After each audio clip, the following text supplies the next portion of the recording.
এক একটা সময়ের এক একটা মিনিটের হিসাব আছে। তাহলে মুমিন বান্দারা বুদ্ধিমান হয়, জ্ঞানী হয়, তারা গবেষণা করে। নবী সাল্লাল্লাহু আলাইহি সাল্লামের সঙ্গের সাথী সাহাবায়ে কেরাম রাদিয়াল্লাহু আনহুম আজমাইন, তারা গবেষণা করতেন, চিন্তা ভাবনা করতেন এই আয়াতটা কি। আব্দুল্লাহ বিন মাসউদ রাদিয়াল্লাহু তাআলা আনহু বলছেন যে আমরা 10টি আয়াতকে মুখস্থ করার পরে আর আগে বাড়তাম না। 10টি আয়াত মুখস্থ করতাম, তারপর তার অর্থ বুঝতাম, তার মানে বুঝতাম, গবেষণা করতাম, তারপরে নিজের জীবনে বাস্তবায়ন করতাম। এটা হলো আসল আমল। তার জন্য আমার ভঙ্গিম আজকে থাকবে যে আমরা কি করে এই দুনিয়াতে সফল হব, কি করে আমরা দুনিয়াতে শান্তি পাবো, এবং মরার পরে আসল আমাদের ভবিষ্যৎ শুরু হবে মাখালারা। যে আমরা কোন কোন সাথে এমন কিছু বক্তার আছে কণ্ঠ সুর দিয়ে মাতাল করে চলে যায়। আপনার মনে মনে ভাবেন আজকে আপনারা আমাদের পরীক্ষা নিতে আসেন, হ্যাঁ এই বক্তাটা খুব সুন্দর কণ্ঠস্বর, গজাল ভালো বলতে পেরেছে, মুখ না। আপনি নিজের বিবেককে আপনি জিজ্ঞাসা করেন যে আজকে আমি কি নিয়ে যাব, কি আমল করতে হবে আমাকে, কেন এই দুনিয়া আমাকে ছেড়ে যেতে হবে, আমাকে কবরে চলে যেতে, হঠাৎ করে চোখ বন্ধ হয়ে যাবে, একটা সেকেন্ড লাগবে না। আমি জানি না এখান থেকে আর উঠতে পারবো কিনা, আপনি জানেন না আপনি সেই জায়গা থেকে উঠতে পারবেন কিনা। তো সাহাবায়ে কেরাম রাদিয়াল্লাহু আনহুম আজমাইন, আল্লাহ তাদের প্রশংসা করেছিলেন এবং নবী সাল্লাল্লাহু আলাইহি সাল্লাম তাদের প্রশংসা করেছিলেন। তারা গবেষণা করতেন, তারা চিন্তা ভাবনা করতেন, তারা তাদাব্বর করতেন আয়াতকে নিয়ে। 10টি আয়াত মুখস্থ করার পরে আর আগে বাড়তেন না যতক্ষণ পর্যন্ত তার অর্থকে না বুঝতে পারতেন, যতক্ষণ সেই আয়াতের উপরে আমল না করে নিতেন, নিজের জীবনে বাস্তবায়ন না করে নিতে পারতেন। তাহলে আজকে আমাদেরকে ওই রকম ভাবে তৈরি হতে হবে, তাহলে আমরা দুনিয়াতে শান্তি পাবো, মরার পরও শান্তি পাবো। আজকে আমরা ভেবে নিয়েছি যে দ্বীনি শিক্ষা শুধু মসজিদে হবে। মসজিদে গেলাম, হ্যাঁ এখানে দ্বীনি শিক্ষার দরকার, মাদ্রাসাতে গেছি দ্বীনি শিক্ষার দরকার না। দ্বীনি শিক্ষা জীবনের প্রত্যেকটা ময়দানে রয়েছে। আপনি তেজারাতের ফিল্ডে যাবেন, সেখানে দ্বীনি শিক্ষার দরকার। আপনি স্বামী স্ত্রীর সম্পর্ক আছে, সেখানে দ্বীন ইসলামের দরকার। মাতা পিতার সম্পর্ক আছে, সেখানে দ্বীন ইসলামের দরকার। যদি দ্বীন ইসলামের শিক্ষা না থাকে তাহলে সুন্দর জীবন হবে না। ধীরে ধীরে আমরা সে বিষয়টাকে জানতে চাইব ইনশাআল্লাহ। মাননীয় মুসলিম সমাজ, দ্বীনি শিক্ষা এমন একটি নূর, এমন একটি রোশনি, এমন একটি জ্যোতি, যার দ্বারাই আমরা আসল মালিককে চিনতে পারি। এটা সবচেয়ে জটিল। আপনি যদি আসল মালিককে না চিনতে পারেন, তার হাতে আপনার সুন্দর জীবন রয়েছে। আসল মালিককে যদি আমরা না চিনতে পারি, শুধু কানে শুনতে ভালো লাগলো চলে গেলাম, তাহলে আপনি কিছু বুঝলেন না, আপনি কিছু বুঝলেন না, মজা পেলেন না, দুনিয়ার স্বাদ পেলেন না। দুনিয়ার স্বাদ আছে, মজা আছে। বারবার এই শব্দটা আমাকে বলতে মজা লাগে, বারবার বলতে থাকি। এই দুনিয়ার সবচেয়ে বড় স্বাদ হচ্ছে, সবচেয়ে মজার জিনিস হচ্ছে, সেটা হচ্ছে আল্লাহর ভালোবাসা। এই আল্লাহর ভালোবাসা কোথা থেকে আসবে? যখন আপনার মধ্যে এই দ্বীনি শিক্ষা থাকবে, তখন আপনি আপনার আসল মালিককে চিনতে পারবেন, যিনি আপনার হাসির মালিক, যিনি আপনার কান্নার মালিক, আপনার রিজকের মালিক, সমস্ত জিনিসের যিনি আসল মালিক, সেই মালিককে চিনতে পারবেন। তার স্বাদ এই দুনিয়াতে পেতে লাগবেন, কষ্টতে থেকেও আপনাকে এই দুনিয়াতে স্বাদ পাবেন, এবং মরার পরে সরাসরি জান্নাত রয়েছে, মরার পরে সরাসরি জান্নাত রয়েছে। তাহলে দ্বীনি শিক্ষা হচ্ছে নূর, এই নূরের দ্বারা আমরা আসল মালিককে চিনতে পারবো। একটি আয়াতকে আমরা একটু গবেষণা করি, বারবার পড়ি কিন্তু গবেষণা করি না, এক কান দিয়ে শুনি, অন্য কান দিয়ে বের করে দিই। আজকে শোনেন তো, যদি আপনার অন্তরকে টাচ করে যায়, আপনার জীবন চেঞ্জ হয়ে যাবে। আর যতক্ষণ পর্যন্ত আমাদের জীবন চেঞ্জ না হবে, আমাদের যুবক ভাইয়েরা এই জালসা করে নিলাম, বছরে একবার আল্লাহকে স্মরণ করব, বছরে একবার আল্লাহকে স্মরণ করব আমরা। যতক্ষণ পর্যন্ত আমাদের শ্বাস থাকবে, ততক্ষণ পর্যন্ত আল্লাহকে আমরা স্মরণ করব, দ্বীন ইসলামকে ভালোবাসবো, দ্বীন ইসলামকে আঁকড়ে ধরে থাকবো। এই ভালোবাসা কোথা থেকে আসবে? এই ভালোবাসাটা কোথা থেকে আসবে? এই দ্বীনি শিক্ষা থেকে আসবে। একটি আয়াত কি নয়, গবেষণা করি আমরা। কোরআন মাজিদের মধ্যে আল্লাহ তাআলা বলছেন, ওয়ামা খালাকতুল জিন্না ওয়াল ইনসা ইল্লা লিয়াবুদুন মা উরিদু মিনহুম মির রিজক ওয়া মা উরিদু আন ইউতঈমুন ইন্নাল্লাহা হুয়ার রাজ্জাকু যুল কুওয়াতিল মাতিন। আল্লাহ তাআলা বলছেন যে আমি মানব দানবকে শুধুমাত্র আমার ইবাদতের জন্য সৃষ্টি করেছি। ও, তার মানে এই দুনিয়াতে যে আমরা এসেছি তার কি উদ্দেশ্য নাই? বেকার আমরা এসেছি? এর কোনো উদ্দেশ্য নাই? না, এর উদ্দেশ্য আছে। এই দুনিয়াতে যে আমরা এসেছি তার উদ্দেশ্য হলো যে আমরা শুধুমাত্র আসল মালিক আল্লাহ, এই আকাশের মালিক আল্লাহ, এই জমিনের মালিক আল্লাহ, তার ইবাদত আমরা করব। কেমন ভাবে আমরা করব, কেমন করে আপনি জানতে পারবেন? এই দিনই শিক্ষা জানতে পারবেন এবং তার স্বাদ পাবেন, মজা পাবেন। তা আল্লাহ তাআলা এই আয়াতে বলছেন যে আমি তোমাদেরকে মানব দানবকে শুধুমাত্র আমার ইবাদতের জন্য তৈরি করেছি। আসল উদ্দেশ্য তোমাদেরকে এই দুনিয়াতে পাঠানোর, যে আমার ইবাদত করবে, এই কথাটা মাথাতে যেন থাকে, মাইন্ড এই কথাতে যেন থাকে। যদি আপনার মাইন্ডে এই কথা না থাকে, জালসা করেও, ভালো কাজ করেও, ভালো সদকা খয়রাত করেও সেই বান্দার জীবনে সুখ আসতে পারে না, না দুনিয়াতে আসতে পারে, না মরার পরে আসতে পারে, কিন্তু তার হাতে রয়েছে জান্নাত। তাই কথাটা সব সময়তে আপনার মাইন্ডে থাকবে। আপনি রাস্তাতে চলছেন, মনে মনে ভাববেন যে আল্লাহ, তুমি আমাকে সুন্দর একটা জবান দিয়েছো, আমি কথা বলতে পারছি, আমি তোমাকে স্মরণ করি না। বলেন ওই সময়তে বয়স্ক হয়ে গেছেন, এখন ধীরে ধীরে কবরের দিকে এগিয়ে যাচ্ছি। যেমন যত বেশি বয়স বাড়ছে তত বেশি মুখে মওতের কাছাকাছি হচ্ছে, তখন সেই সময়তে আপনি চট করে যখনই আপনার স্মরণ চলে আসবে যে আমার এই দুনিয়াতে আসার আসল উদ্দেশ্য বাড়ি গাড়ি না, আসল উদ্দেশ্য ছেলে মেয়ে না, আসল উদ্দেশ্য অট্টালিকা না, আসল উদ্দেশ্য আকাশ বাড়ি না, এটা তো জীবনে আরাম করার জন্য, যাতে করে রবকে সাজদা করতে পারি, যাতে করে ইবাদত করতে পারি। আসল উদ্দেশ্য আমার এই দুনিয়াতে আসার, যে তাকে আমি স্মরণ করব। তাকে যদি স্মরণ করতে না পারি, তার ইবাদত করতে যদি না পারি, রিস্ক অর্জন করতে গিয়ে, অন্য কিছু কাজ করতে গিয়ে সমস্ত পথকে লাথি মেরে ছেড়ে দেব, সমস্ত পথকে ছেড়ে দিব। কারণ আমার মাইন্ড একটাই কথা আছে, একটাই আমার রব আমাকে কথা দিয়েছে যে তোমাদেরকে আমি শুধুমাত্র আমার ইবাদতের জন্য তৈরি করেছি। তখনই আপনি বলবেন সুবহানাল্লাহ, আলহামদুলিল্লাহ, আল্লাহু আকবার, সুবহানাল্লাহি ওয়া বিহামদিহি, সুবহানাল্লাহিল আযীম। ইবাদত, এটা ইবাদত। আপনি এই জায়গাতে বসে আছেন আমার মতো ছোট্ট একটা ছাত্রের কথা শোনার জন্য না, এটা আল্লাহর ভালোবাসার জন্য আপনি বসে আছেন। এই জায়গাতে এই কারণে বসে আছেন যে আপনারা, আমরা সবাই আমাদের শেষ নবী মুহাম্মদ সাল্লাল্লাহু আলাইহি সাল্লামকে আমরা সবচেয়ে বেশি ভালোবাসি। ওই ভালোবাসার কারণে এখানে বসে আছি। আল্লাহ জানতে পারছেন এই বান্দারা কিছু পাবে না সেখানে, কিন্তু আমার ভালোবাসার কারণে, আমার ভালোবাসার কারণে নিজের নিন্দকে ত্যাগ করে দিয়েছে, আরামকে ত্যাগ করে দিয়েছে, কষ্টকে ত্যাগ করে দিয়েছে। আল্লাহ তাআলা বলছে তোমাদের জন্য জান্নাত রেখেছি। এই কথাটা সব সময় যেন মনে থাকে। এবং হে মা খালারা, বাবাজিরা, আপনাদের দায়িত্ব, আপনি নিজের ছেলেদেরকে এই কথাটা শিখাবেন যে আমাদের এই দুনিয়াতে আসার উদ্দেশ্য বারবার চলতে ফিরতে উঠতে বসতে, আপনি তাদেরকে এই কথা শিখাবেন যে তোমাকে এই দুনিয়াতে আসা হয়েছে, তোমার আশা হয়েছে, তোমাকে আল্লাহ তাআলা প্রেরণ করেছেন শুধুমাত্র একটি কারণের জন্য, সেটা হচ্ছে আল্লাহর ইবাদত। এবার কোন কোন সময় ভাববেন তাহলে আল্লাহর ইবাদত করবো, রোজি রুটি কোথা থেকে আসবে? আল্লাহ বলছে রোজি রুটির দায়িত্ব আমার, রোজি রুটির দায়িত্ব আমার, আমি তোমাদেরকে রিজকি দেব, আহার আমি তোমাদেরকে দেব, আমার দায়িত্ব। কিন্তু তোমাদের দায়িত্ব আমার ইবাদত করা। আল্লাহ তাআলা কোরআনের মধ্যে অন্য জায়গাতে বলছেন হুয়াল্লাযী খালাকা লাকুম মা ফিল আরদি জামিআ, এই জমিনের বুকে যা কিছু আছে, আল্লাহ বলছেন বান্দারা এই সমস্ত জিনিস তোমাদের জন্য সৃষ্টি করেছি। আল্লাহু আকবার। এক বাবা যদি নিজের সন্তানকে বলে আমার প্রিয় সন্তান, এই যে দেখছো সমস্ত জমি জায়গা, এই ব্যাংক ব্যালেন্স যা কিছু আছে আমি তোমার জন্য করেছি, ওই সন্তান আপনাকে অনেক ভালোবাসবে। সারা জাহানের বাদশা আল্লাহ, তার ওয়াদা সত্য, সে ওয়াদা কোনোদিন খেলাফ করে না। সেই আল্লাহ বলছেন হুয়াল্লাযী মা খালাকা লাকুম ফিল আরদি জামিআ, এই জমিনের বুকে যা কিছু আছে তোমাদের জন্য আমি সৃষ্টি করেছি, কিন্তু আমি তোমাদেরকে শুধুমাত্র আমার ইবাদতের জন্য তৈরি করেছি। মা উরিদু মিনহুম মির রিজক, আমি তাদের কাছে রিজক চাই না, আহার চাই না।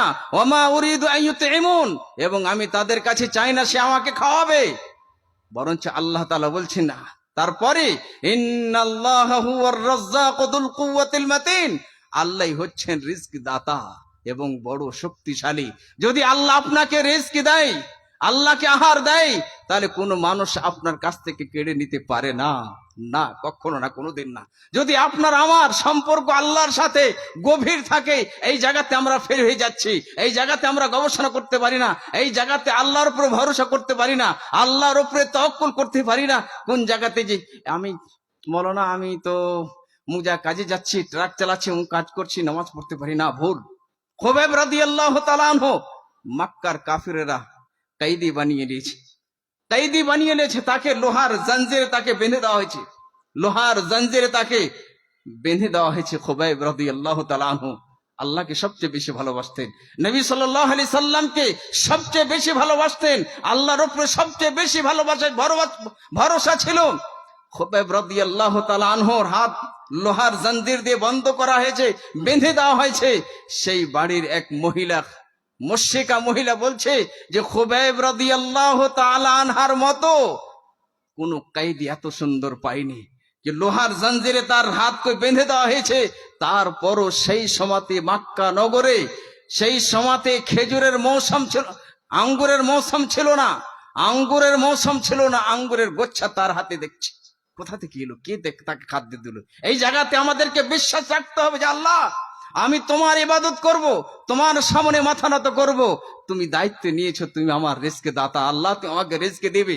যদি আমার ভাগ্যে, আপনার ভাগ্যে একটাও দানা লেখা আছে, ওই দানা না খেয়ে আপনি মরবেন না, মৃত্যুর আগে কাউরে মৃত্যু আসবে না। এই জায়গাতে আপনাকে সুন্দরভাবে গবেষণা করে শক্তিশালী হতে হবে, মজবুত হতে হবে, ওই আল্লাহর ইবাদত করতে হবে। এই কথাটা কোথা থেকে আপনি শিখবেন? এই দ্বীনি শিক্ষা যখন অর্জন করবেন তখন আপনি বুঝতে পারবেন। তাহলে দ্বীনি শিক্ষা নূর, যার দ্বারা আমরা আসল মালিককে চিনতে পারবো। দ্বীনি শিক্ষা হচ্ছে নূর, রোশনি, যার দ্বারাই আমরা সর্বের সেরা, সবচেয়ে বেশি দয়ালুর নবী, দয়ার নবী, সবচেয়ে বেশি আমাদেরকে ভালোবাসতেন, সবচেয়ে বেশি খায়ের খা, সবচেয়ে বেশি আমাদের কারণে ব্যথা পেতেন, আমাদের দুঃখের কারণে কষ্ট পেতেন। সেই নবী মুহাম্মদ সাল্লাল্লাহু আলাইহি সাল্লামকে আমরা চিনতে পারবো। আমরা তো সবাই বলি যে নবী সাল্লাল্লাহু আলাইহি সাল্লামকে ভালোবাসি, কিন্তু আসলে ওই ভালোবাসাটা আসল পূর্ণ মাত্রায় আপনার চোখের সামনে ওই চিত্রটা আসে না। কখন আপনার সামনে ওই চিত্রটা আসবে? আপনি যদি আমাকে ভালোবাসেন তো আমার আখলাকি ফারিজা হবে, আমার চরিত্র, আমার আখলাক হবে যে আমি আপনাকে ভালোবাসবো। যদি আপনাকে আমি না ভালোবাসি তো সমাজের মানুষরা বলবে মৌলানা কেমন, এই লোকটা এত বেশি ভালোবাসে কিন্তু মৌলানা কোনো সাড়া দেয় না, কোনো ভালোবাসা নাই, কোনো ভালো কথা নাই, কোনো আদর নাই। নবী আকরাম সাল্লাল্লাহু আলাইহি সাল্লাম কত আমাদেরকে ভালোবেসেছে, বিভিন্ন আয়াতের মাঝে আল্লাহ বর্ণনা করেছেন, বিভিন্ন হাদিসের মাঝে এসেছে। দু একটা কথা আপনি, যত বেশি দ্বীনি শিক্ষা অর্জন করবেন তত বেশি নবী সাল্লাল্লাহু আলাইহি সাল্লামের ভালোবাসা আপনার অন্তরে জন্মিবে। আর যখনই নবী সাল্লাল্লাহু আলাইহি সাল্লামের ভালোবাসা আপনার অন্তরে জেগে যাবে, খুশখবরি, সুসংবাদ, মরার পরে পরে নবী সাল্লাল্লাহু আলাইহি সাল্লামের সঙ্গের সাথী হব। আমরা দুনিয়াতে কোন সময় আফসোস করি, দুঃখ প্রকাশ করি যে যদি আমরা নবী সাল্লাল্লাহু আলাইহি সাল্লামের সঙ্গের সাথী হতাম, বদরের যুদ্ধের সময়তে হতাম, উহুদের যুদ্ধের সময়তে হতাম, হুনাইনের যুদ্ধের সময়তে হতাম, খাইবারের যুদ্ধের সময়তে হতাম। কিন্তু আমাদের জন্য খুব সুন্দর একটা চান্স রয়েছে যে আমরা নবী সাল্লাল্লাহু আলাইহি সাল্লামকে ভালোবাসবো। এবং ভালোবাসতে গিয়ে কি জিনিসের দরকার? দ্বীনি শিক্ষার দরকার। এই দ্বীনি শিক্ষা যখন আপনার মধ্যে যত বেশি থাকবে, যত নূর থাকবে, ভিতর অন্তরের একটা জগৎ আছে, ওই নূর যত বেশি থাকবে আপনার মধ্যে, ওই নূরের দ্বারা আপনি চিনতে পারবেন এই নবী মুহাম্মদ সাল্লাল্লাহু আলাইহি সাল্লামকে। আর যখনই নবী সাল্লাল্লাহু আলাইহি সাল্লামকে আমরা ভালোভাবে চিনতে পারবো, ওই বান্দা নামাজ কায়েম করে থাকতে পারে না, সেই যুবক নামাজ কায়েম করে থাকতে পারে না, সেই যুবককে ঠান্ডা লাগে না, না আল্লাহর কসম খেয়ে বলছি। যখন সেই যুবক বুঝতে পারে নাই যে নবী সাল্লাল্লাহু আলাইহি সাল্লাম আমাদেরকে সবচেয়ে বেশি ভালোবেসেছেন, নবী সাল্লাল্লাহু আলাইহি সাল্লাম আমাদের দুঃখের কারণে দুঃখিত হতেন, আমাদের বেদনার কারণে ব্যথা পেতেন, বেদনা পেতেন, সেই নবী সাল্লাল্লাহু আলাইহি সাল্লামের কথা মানবো না? কেমন ব্যথা পেতেন একটি আয়াতের দ্বারাই আমি দেখাতে চাচ্ছি। কোরআন মাজিদের মধ্যে আল্লাহ তাআলা সূরা কাহফের মধ্যে বর্ণনা করলেন, নবী সাল্লাল্লাহু আলাইহি সাল্লাম আমাদেরকে নিয়ে এত চিন্তা করতেন, এরকম মনে হতো যে আমাদের কারণে নিজের জানকে শেষ করে দিবেন, হালকান করে দিবেন। এই চিন্তা ভাবনা নবী সাল্লাল্লাহু আলাইহি সাল্লামের দেখে, এই কষ্ট আল্লাহ তাআলা দেখে সপ্তম আসমান থেকে সূরা কাহফের মধ্যে একটি আয়াত অবতীর্ণ করে দিলেন সান্ত্বনা দেওয়ার জন্য। আর নবী সাল্লাল্লাহু আলাইহি সাল্লামকে সম্বোধন করে বললেন যে নবী মুহাম্মদ সাল্লাল্লাহু আলাইহি সাল্লামকে এত বেশি ভালোবাসলেন, ওই নবী সাল্লাল্লাহু আলাইহি সাল্লামের ভালোবাসার কথা একটা ছোট্ট ছাত্রের মুখ থেকে আপনি শুনবেন না, হতে পারে আপনার অন্তর টাচ করে যাবে। আল্লাহ বলছেন ফালাআল্লাকা বাখিউন নাফসাকা আলা আথারিহিম ইন লাম ইউমিনু বিহাদাল হাদিস আসাফা। এই নবী মুহাম্মদ সাল্লাল্লাহু আলাইহি সাল্লাম মনে হচ্ছে যেন আপনি নিজের জানকে এদের পশ্চাতে শেষ করে দিবেন, হালকান করে দিবেন। কি কারণে? এরা ব্যথা দিচ্ছে, না। এরা টর্চার দিচ্ছে তার কারণে না। এরা কি আপনাকে গালিগুলোজ করছে তার কারণে না। এই কারণে যদি এরা আমার উম্মতের মানুষেরা এই কোরআনের প্রতি বিশ্বাস স্থাপন না করে, এই কোরআনকে নিজের গলার মালা না বানিয়ে নেয়, এই কোরআনকে নিজের জীবনে বাস্তবায়ন না করে, মরার পরে এদের গতি কি হবে, হাসের কি হবে? নবী সাল্লাল্লাহু আলাইহি সাল্লাম সবচেয়ে বেশি জানতেন, সবচেয়ে বেশি বুঝতেন। তার মানে যখনই আপনার কাছে দ্বীনি শিক্ষা বেশি হবে, ওই হাদিসটাও পেশ করে দিই যে নবী সাল্লাল্লাহু আলাইহি সাল্লাম কেমন ভাবে সাহাবাই কেরামদেরকে বক্তব্য দিচ্ছেন, তাদের সামনে কথা বলছেন। তারা লালচিত ছাত্র ছিলেন, লোভী ছাত্র ছিলেন। আমাদের মতো নয় যে কানে শুনতে ভালো লাগলো, তার বক্তব্য শুনে চলে এলাম। মূল আসল কোরআন হাদিস যে সবচেয়ে বড় চুম্বক, সবচেয়ে বড় হাতিয়ার, তা শুনলাম না। সাহাবাই কেরামরা বলছেন, যেমন আপনারা বসে আছেন, নবী সাল্লাল্লাহু আলাইহি সাল্লাম বক্তব্য দিলেন, একটা বক্তব্য এমন সুন্দরভাবে বক্তব্য দিলেন, সাহাবাই কেরাম রাদিয়াল্লাহু আনহু আজমাইন বলছেন যে এমন বক্তব্য দিয়েছিলেন নবী সাল্লাল্লাহু আলাইহি সাল্লাম, মনে হচ্ছিল যে এর আগে এরকম বক্তব্য দেননি। সবারই চোখে ঝরঝর করে পানি ঝরছিল, সবারই চোখে পানি ছিল, এবং তারা নিজের চোখে ঝরঝর করে পানি বহে যাচ্ছে, নিজের কান্নাকে লুকাচ্ছেন, ঝুপাচ্ছেন, প্রকাশ করতে চান না। এখানে স্পষ্ট বোঝা যাচ্ছে যে মুমিন বান্দা নিজের নেকিকে গোপন রাখবে, নিজের নেকিকে গোপন রাখবে, বানাওয়াটি করতে জানে না। আজকে এই বক্তব্যের মাঝে কিছু বানাওয়াটি বক্তা চলে এসেছে নিজের মাকসাদ, নিজের লাভ উঠাবার জন্য। না, এটা কখনো ইসলাম হতে পারে না, এটা কখনো হতে পারে না। সাবধান হে যুবকেরা, সাবধান। এই দুনিয়াতে থাকতে আসেনি আমরা, আপনারা এই দুনিয়াতে থাকতে আসেননি, সঠিক পথে আমাদেরকে চলতে হবে। সাহাবাই কেরাম নিজের কান্নাটাকে গোপন করতে চাইছেন, গোপন করে নিচ্ছেন। আর সেই সময়তে নবী সাল্লাল্লাহু আলাইহি সাল্লাম সেই বক্তব্যের একটা অংশ সাহাবাই কেরাম নোট করেছেন, সেই বুখারীর মাঝে এসেছে যে নবী সাল্লাল্লাহু আলাইহি সাল্লাম সেই দিন বলেছিলেন বক্তব্য দিতে দিতে, লাউ তা'লামুনা মা আ'লাম লা দাহিকতুম কালিলান ওয়া লা বাকাইতুম কাসীরা। আমি যা জানি তোমরা যদি জানতে, আমি যা জানি তোমরা যদি জানতে, হাসতে কম কানতে বেশি, কানতে বেশি। কিন্তু আজকে আমরা জানি না, দ্বীনি শিক্ষা নয়, দ্বীনি শিক্ষা নেই। তার জন্য সে ভাবছে আমি সফল।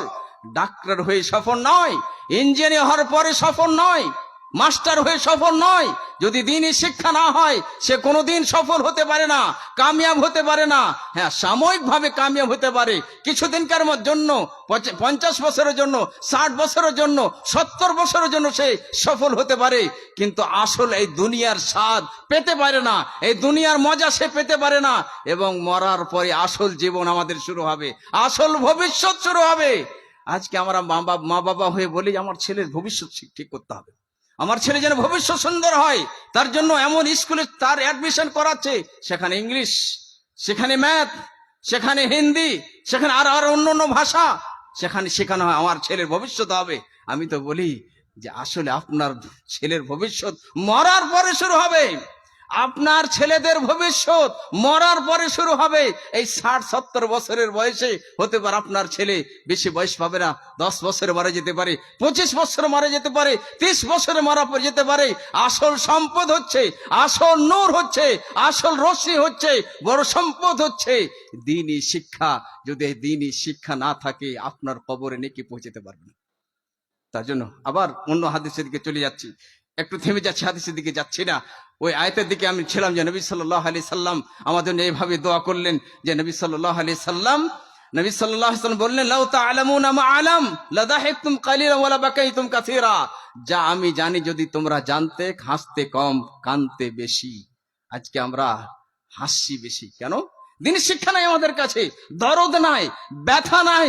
আজকে জালসের মাহফিলে নাটক করে চলে যাচ্ছে, গান গেয়ে চলে যাচ্ছে, গানের ছন্দে গজাল গেয়ে চলে যাচ্ছে। আমাদের মাঝে কি কোরআনের শিক্ষা নাই? আমাদের মাঝে কি বড় নেতা নাই? সবচেয়ে বড় নেতা নবী সাল্লাল্লাহু আলাইহি সাল্লাম ছিলেন, এবং নবী সাল্লাল্লাহু আলাইহি সাল্লামের পরে সবচেয়ে বড় নেতা ছিলেন আবু বকর সিদ্দিক রাদিয়াল্লাহু তাআলা আনহু। সবচেয়ে জ্ঞানী ব্যক্তি ছিলেন, দয়ালু ব্যক্তি ছিলেন, অপরদিকে বাতিলের পক্ষে কঠোর ছিলেন। এই জায়গাতে যখন আমি আবু বকর সিদ্দিক রাদিয়াল্লাহু তাআলা আনহুর যা করতে যাই, তখন এত মজা লাগে, এত স্বাদ লাগে। এরকম যুবকের দরকার আছে, একদিকে দয়ালু হবে, অপরদিকে বাতিলের জন্য, শিরকের জন্য, বেদাতের জন্য কঠোর হয়ে দাঁড়াবে। সেখানে একটুকু লুজ খাবে না, একটুকু সেখানে দয়ালু হবে না। এই আবু বকর সিদ্দিক রাদিয়াল্লাহু তাআলা আনহুর মতো হবে। তাদের মধ্যে দ্বীনি নূর ছিল, দ্বীনি শিক্ষা ছিল। তার জন্য তারা দ্বীনকে বুঝেছিলেন, দ্বীন ইসলামকে বুঝেছিলেন। তো নবী সাল্লাল্লাহু আলাইহি সাল্লামের ভালোবাসাতে ছিলাম যে এই যে নবী সাল্লাল্লাহু আমাদেরকে এত ভালোবাসতেন যে আমাদের কারণে ব্যথা পেতেন। আরেকটি আয়াত আমরা নিয়ে যাই, বরঞ্চ আয়াতকে ছেড়ে দিচ্ছে, সময় মনে হয় পাবো না। নবী সাল্লাল্লাহু আলাইহি সাল্লাম আমাদের যাতে করে এই দুনিয়াতে আমরা সফল হই সমস্ত পথ বলে দিয়েছেন, এই পথগুলো তো তোমাদেরকে চলতে, এই পথগুলো তো তোমাদের মঙ্গল আছে, এবং এই পথগুলো তো এই পথ গেলে তোমাদেরকে পা দিতে হবে না। এই রাস্তাতে যদি তোমরা চলো তো তোমরা পথ ভ্রষ্টে যাবে, এই পথ তোমাদেরকে জাহান্নামে নিয়ে যাবে। সমস্ত নবী সাল্লাল্লাহু আলাইহি সাল্লাম জাহান্নামের পথের ব্যাপারে বলে দিয়েছেন, এই পথগুলো তোমাদেরকে জাহান্নামে নিয়ে যাবে।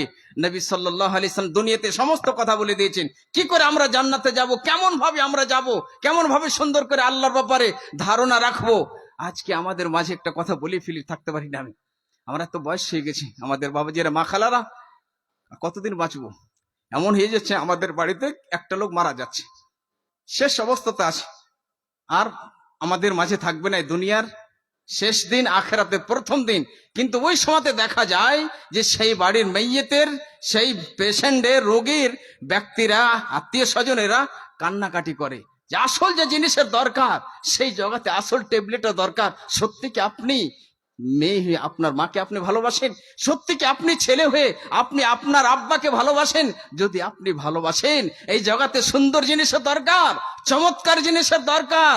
সেই কথাটা আমাদের দয়ার নবী মুহাম্মদ সাল্লাল্লাহু আলাইহি সাল্লাম শিখিয়ে দিয়েছেন। আর আপনি এই জায়গাতে কাঁদছেন, কান্না করে লাভ নাই, এই জায়গাতে ওই ওষুধটা দেন, ওই ট্যাবলেটটা দেন। নবী সাল্লাল্লাহু আলাইহি ওয়াসাল্লাম বললেন, সহিহ বুখারীর হাদিস, লাকিন মাউতাকুম লা ইলাহা ইল্লাল্লাহ। যে ব্যক্তি শেষ অবস্থাতে পৌঁছে আছে, এই দুনিয়ার শেষ দিন, আখেরাতের প্রথম দিন, তাকে লা ইলাহা ইল্লাল্লাহর তালকিন করো, সরাসরি বলো। আজকে কিছু লোক বলছে না, সরাসরি বলতে হবে না, তার সামনে কানে কানে চুপচাপ আস্তে আস্তে বলতে হবে না। যদি তার হুঁশ আছে, সরাসরি তাকে বলতে বলেন যে আব্বা বলেন লা ইলাহা ইল্লাল্লাহ। কেন এই কথাটা কেন শিখিয়ে দিলেন নবী সাল্লাল্লাহু আলাইহি সাল্লাম? যদি সেই ব্যক্তির শেষ বাণী লা ইলাহা ইল্লাল্লাহ হয়ে যায়, সে জান্নাত প্রবেশ করবে। মান কানা আখিরু কালামিহি লা ইলাহা ইল্লাল্লাহ ফাদাখালা জান্নাহ। যে ব্যক্তির শেষ বাণী হবে লা ইলাহা ইল্লাল্লাহ, সে জান্নাতে প্রবেশ করবে। এই কথাটা কি আপনি শিখবেন না? এই কথাটা আপনি ছেলেদেরকে শিখে যান। যদি আপনি আলেমে দিন হোক না কেন, আপনি শিখে যান। কেন ওই অবস্থাতে অনেক কিছু বান্দা ভুলে যায়। মওতের সময়তে কঠিন কষ্টের সময়, কঠিন দুঃখের সময়, ব্যথার সময় আপনি নিজের ছেলেদেরকে শিখে যান, নিজের স্ত্রীকে শেখান। যখন এরকম অবস্থা হবে, আমাকে কালমে তাওহীদ তালকিন করিও, যাতে করে আমার মরার পরে আমার ভবিষ্যৎ, ওই অনন্তকালের জীবন সুন্দর হয়ে যায়। এই দিনী শিক্ষার কি দরকার নাই? এই দিনী শিক্ষার জন্য আমাদের গ্রামের মক্তবের দরকার নাই? এই দিনী শিক্ষার জন্য আমাদের ছোট্ট মোট্ট মাদ্রাসার দরকার নাই? একদম কম্পালসারি। যদি আপনি সফল হতে চান এই দুনিয়াতে এবং মরার পরে, কম্পালসারি হতেই হবে। শুধুমাত্র এই দুনিয়াতে সবকিছু শিখিয়ে দিলেন, অনেক হাদিস আছে। এই কথাগুলো শোনার পরে আপনি সত্যি বলবেন যে এই নবী সাল্লাল্লাহু আলাইহি সাল্লাম আমি ভালোবাসি, এই নবী সাল্লাল্লাহু আলাইহি সাল্লামের জন্য আমি জান দিতে রাজি আছি। আর এই পয়েন্ট, এই নোকতা সাহাবায়ে কেরাম রাদিয়াল্লাহু আনহুম আজমাইন তারা বুঝতে পেরেছিলেন, তারা সুন্দরভাবে বুঝেছিলেন, তারা বোঝার চেষ্টা করেছিলেন, তারা গবেষণা করেছিলেন। কিন্তু আজকে আমরা মুসলমান এমন হয়ে গেছি, এমন এলোমেলো হয়ে গেছি, বক্তব্যের ফিল্ডটাকে একদম খারাপ করে দিয়েছি। বক্তব্যের ফিল্ডের কিছু বক্তারা এমন হয়ে গেছে যে শত্রুরা কিভাবে নিজের দিকে আকর্ষণ করতে হবে, কেমন ভাবে মাইল করতে হবে, তাদেরকে কিছু দিতে চাই না। আর আপনারা নিতে চান না? সাবধান, অ্যালার্ট হয়ে যান, সাবধান হন। আমরা এই দুনিয়াতে বাঁচতে চাই আল্লাহর জন্য, আল্লাহর ইবাদতের জন্য, এবং আল্লাহর ভালোবাসা নিয়ে দুনিয়া থেকে বিদায় হতে চাই। তো সাহাবায়ে কেরামরা এই কথাগুলো বুঝতে পেরেছিলেন, তার জন্য তারা নিজের জান দিতে রাজি ছিলেন, নিজের জান দিয়ে দিয়েছিলেন ইসলামের জন্য। ইসলামকে বাঁচার দিকে তারা জান দিয়ে দিয়েছিলেন। মুসআব বিন উমাইর রাদিয়াল্লাহু তাআলা আনহু চিনেন না? মুসআব বিন উমাইর রাদিয়াল্লাহু তাআলা আনহু দিন ইসলামকে বাঁচাতে গিয়ে নিজের জান দিয়ে দিলেন। আনাস বিন নাদর রাদিয়াল্লাহু তাআলা আনহু জান দিয়ে দিলেন। হারাম বিন বিলহান রাদিয়াল্লাহু তাআলা আনহু জান দিয়ে দিলেন। প্রস্তুত আপনাকে নিতে হবে যদি সত্যি আপনি দ্বীনকে ভালোবাসেন, সত্যি যদি আপনি দ্বীনকে ভালোবাসেন। আর যখন এই নূর আপনি পেয়ে যাবেন, যখনই আপনি এই দ্বীনই ভালোবাসা পেয়ে যাবেন, তখন আপনি আর থামতে পারবেন না নিজেকে, তখন আর থামতে পারবেন না। তখন আপনার মধ্যে এই আবেগ আসবে, এই জজবা আসবে যে এই জান যে আমি প্রাণ পেয়েছি আল্লাহর পক্ষ থেকে পেয়েছি, আল্লাহ আমাকে দান করেছে। তা আল্লাহ দান করেছে, আল্লাহর দ্বীনের জন্য এই জান দিতে রাজি আছে। কোরআন মাজিদের মধ্যে আল্লাহ বললেন, ইন্নাল্লাহা আশতারা মিনাল মুমিনিনা আনফুসাহুম ওয়া আমওয়ালাহুম বিআন্না লাহুমুল জান্নাহ। আল্লাহ তাআলা বলছেন যে আমি মুমিন বান্দাদের কাছে তার জান মালকে কিনে নিয়েছি। আপনি যদি 8 ঘন্টার জন্য যার বাড়িতে কাজ করতে যান, তখন আপনি যদি তাকে বলেন আমাকে 1 ঘন্টার জন্য ছুটি দেন, বলেন না ছুটি হবে না, আমি 8 ঘন্টার জন্য তোমাকে কিনে নিয়েছি, তোমাকে 1000 টাকা দেবো, 8 ঘন্টা তোমাকে ডিউটি করতে হবে।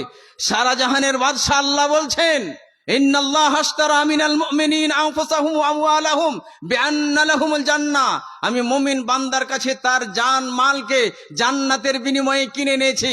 এই কথাটা সাহাবায়ে কেরামরা বুঝেছিলেন, তার জন্য জান দিতে তার রাজি আছেন। আজকে আমাদের যুবকেরা জালসা করতে রাজি আছে, কিন্তু নামাজ পড়তে রাজি না, ফজরের সাথে জাগতে রাজি নাই।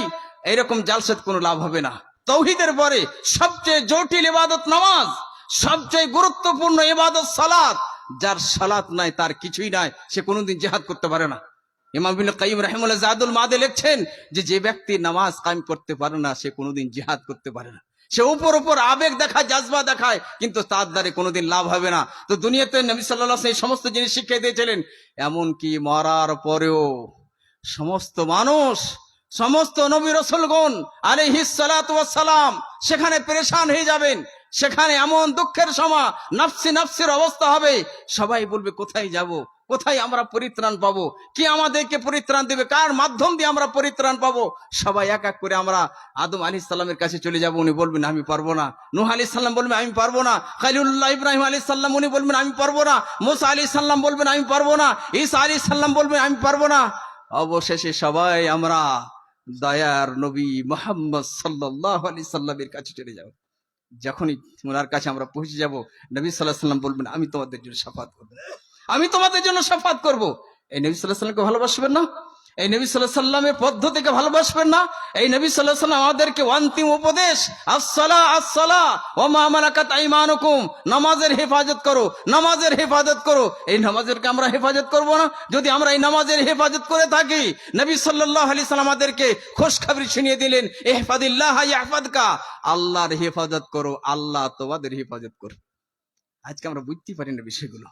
আমার ওস্তাদ আব্দুল কারীম আল খুদাইর, সৌদি আরবের বিখ্যাত ওস্তাদ, হাদিসের পণ্ডিত, উনি ইহফাদিল্লাহ ইয়াহফাদকা এই হাদিসের ব্যাখ্যা করতে গিয়ে বলছেন যে আল্লাহর হেফাজত করো। আল্লাহর কেমন ভাবে হেফাজত করব? আল্লাহ তো সবচেয়ে বড় শক্তিশালী, আল্লাহর হেফাজতের দরকার নাই। আল্লাহর হেফাজত মানে হলো যে আল্লাহর আদেশের হেফাজত করা, আল্লাহর আদেশকে মেনে নেওয়া এবং নিষেধ থেকে নিজেকে বিরত রাখা। নামাজের হেফাজত করা, নামাজের হেফাজত করা, তাওহীদের হেফাজত করা, এটা আল্লাহর হেফাজত করা। আল্লাহ বলছে আমি ওই বান্দার হেফাজত করব। এক বয়স্ক ইমাম রিয়াজের বয়স্ক লাঠি নিয়ে চলে যাচ্ছেন, আর সেই জায়গাতে গর্ত, হঠাৎ করে উনি গর্ততে পড়ে যায়। সবে অবাক হয়ে গেছে যে আমাদের ইমাম সাহেব শেষ হয়ে গেলেন। কিন্তু যখনই ওনাকে উঠা হলো, আল্লাহ তাআলা কোনো জায়গাতে আঁচ কষ্ট ওনাকে দেননি, শুধু লাঠিটা ভেঙে গেছিল। হেফাজত করলেন কে? আল্লাহ। আল্লাহ আল্লাহু খায়রুন হাফিজা ওয়া হুয়া আরহামুর রাহিমিন। সবচেয়ে সুন্দর হেফাজত করনেওয়ালা আল্লাহ, সবচেয়ে সুন্দর হেফাজত করনেওয়ালা আল্লাহ, এবং সবচেয়ে বড় দয়ালু, সবচেয়ে যারা দয়া করে তার মধ্যে সবচেয়ে বেশি দয়া করনেওয়ালা আল্লাহ। তো নবী সাল্লাল্লাহু আলাইহি সাল্লাম কিয়ামতের দিন বলবেন যে আমি তোমাদের জন্য শাফাত করব। নবী সাল্লাল্লাহু আলাইহি সাল্লাম আল্লাহর সামনে সাজদাতে লুটিয়ে যাবেন, সাজদাতে পড়ে যাবেন, আল্লাহর প্রশংসা করতে থাকবেন, করতে থাকবেন, করতে থাকবেন। এত প্রশংসা করবেন আল্লাহ তাআলার, নবী সাল্লাল্লাহু নিজেই বলছেন, সেই বুখারীর হাদিস, এত প্রশংসা আমি সেই দিন করব যে এর আগে কোনোদিন এই ধরনের আমি প্রশংসা করিনি। আর এই প্রশংসা আল্লাহ আমাকে শিখিয়ে দিয়েছে, আল্লাহ শিখিয়ে দিয়েছে। তখন আল্লাহ তাআলা বলবেন, ইয়া মুহাম্মদ ইরফা রাসাক, এই মুহাম্মদ সাল্লাল্লাহু আলাইহি সাল্লাম তুমি তোমার মাথা উঠাও, সালতুতা, চাও তোমাকে দেওয়া হবে। চাও, তোমার উম্মতের জন্য তুমি পরেশান আছো, তাদের জন্য তুমি চাইছো, তুমি বলেছো শাফাত করব, সালতুতা, চাও তোমাকে দেওয়া হবে। ইশফা তুশাফা, তুমি শাফাত করো, তোমার শাফাত শোনা হবে। কুল ইউসমা লাক, বলো তোমার কথা শোনা হবে। আল্লাহু আকবার, আল্লাহু আকবার। এই নবী সাল্লাল্লাহু আলাইহি সাল্লামকে ভালোবাসবো না আমরা? এই নবী সাল্লাল্লাহু আলাইহি সাল্লাম পদ্ধতি নিজের ছেলেদেরকে আমরা শেখাবো না? খাবার সময়তে বিসমিল্লাহ বলে খেতে হয়। আজকে অধিকাংশের বাড়িতে ছেলেরা বিসমিল্লাহ বলতে জানে না, বিসমিল্লাহ বলতে জানে না। অবাক লাগে, আশ্চর্য লাগে। মুসলমান, তুমি মুসলমান, আল্লাহর জমিনে তুমি চলাফেরা করো, আকাশের নিচে তোমরা থাকো, আল্লাহর পানি পান করো, আর আল্লাহর খাওয়ার সময়তে এক বিসমিল্লাহ বলতে পারো না? কষ্ট লাগে, কিন্তু মরার পরে কঠিন আযাব, কঠিন শাস্তির সময়। তার জন্য সবচেয়ে বড় নেকি হচ্ছে আল্লাহর প্রশংসা। তার জন্য নবী সাল্লাল্লাহু আলাইহি ওয়াসাল্লাম দেখেন এই জায়গাতে সবচেয়ে বেশি আল্লাহর প্রশংসা করলেন, এবং প্রশংসা করার পরে আল্লাহ তাআলা বলেন, তুমি তোমার মাথা উঠাও, তোমার যা ইচ্ছা বলো, তোমার কথা শোনা হবে, তুমি চাও তোমাকে দেওয়া হবে।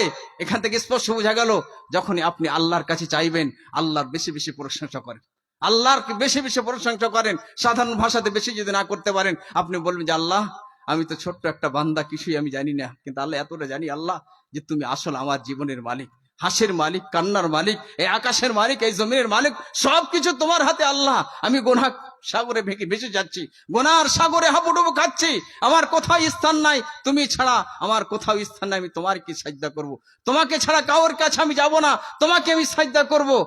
তাছাড়া সূরা ফাতিহা আপনি মহব্বতের সাথে, এই সূরা ফাতিহার অর্থটা যখন আপনি জানতে পারবেন, তখন আপনাকে মজা লাগবে, স্বাদ লাগবে। তার মানে বোঝা গেল এই দ্বীন ইসলামের শিক্ষার কত দাম, কত গুরুত্ব। এই দ্বীন ইসলামের শিক্ষার কারণে আপনি দুনিয়াতে শান্তি পাবেন, মরার পরে নবী সাল্লাল্লাহু আলাইহি সাল্লামের শাফাতের অধিকার হবেন। মাননীয় মুসলিম সমাজ, এই দ্বীনি শিক্ষা হচ্ছে নূর, এই রোশনি, এই রোশনির দ্বারাই আমরা জানতে পারবো যে ইসলাম কাদের মাধ্যম দিয়ে আমাদের কাছে এসেছে। এত দামি ইসলাম আমরা পেয়েছি, কোনদিন চিন্তা করেছেন, গবেষণা করেছেন যে এত ইসলাম, এত সুন্দর কোরআন আমরা পেয়েছি, আল্লাহর পক্ষ থেকে বাণী আমাদের কাছে এসে গেছে, পেয়েছি আমরা নবী সাল্লাল্লাহু আলাইহি সাল্লামের সুন্নাত আমরা পেয়েছি।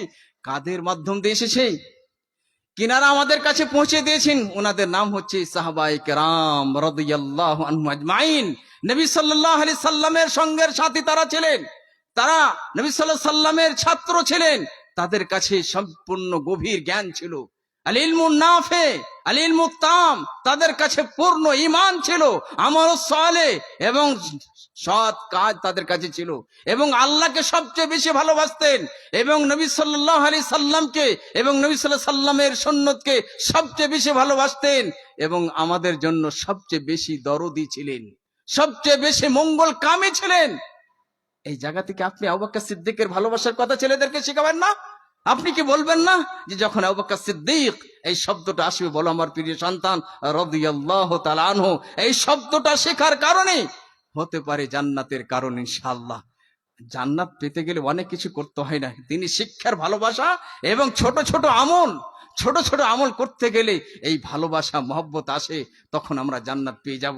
তাহলে দ্বীনি শিক্ষা নূর, এর দ্বারা আমরা সাহাবায়ে কেরামকে চিনতে পারবো, যে যাকে ভালোবাসবে তাদের সাথে জান্নাতে উঠবে। একদম চমৎকার সুন্দর হাদিস, আনতা মা মান আহবাব, তুমি তার সাথেই হবে যাকে তুমি ভালোবাসবে। আমরা সবাই আবু বকর সিদ্দিক রাদিয়াল্লাহু তাআলাকে ভালোবাসি, এবং সমস্ত সাহাবায়ে কেরাম রাদিয়াল্লাহু আনহুম আজমাইন তাদেরকে ভালোবাসি।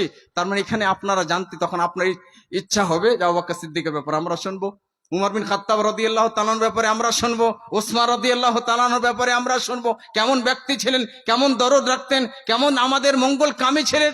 কিন্তু আজকে আমরা কানে শুধু শুনতে চেয়েছি, কানে শুনলাম, মজা লাগলো, অন্য কান দিয়ে বেরিয়ে দিয়ে, না, আমরা এরকম জীবন চাই না, আমরা সুন্দর জীবন চাই, যাতে করে আমরা এই দুনিয়াতে সফল হতে পারি, মরার পরে সফল হতে পারি।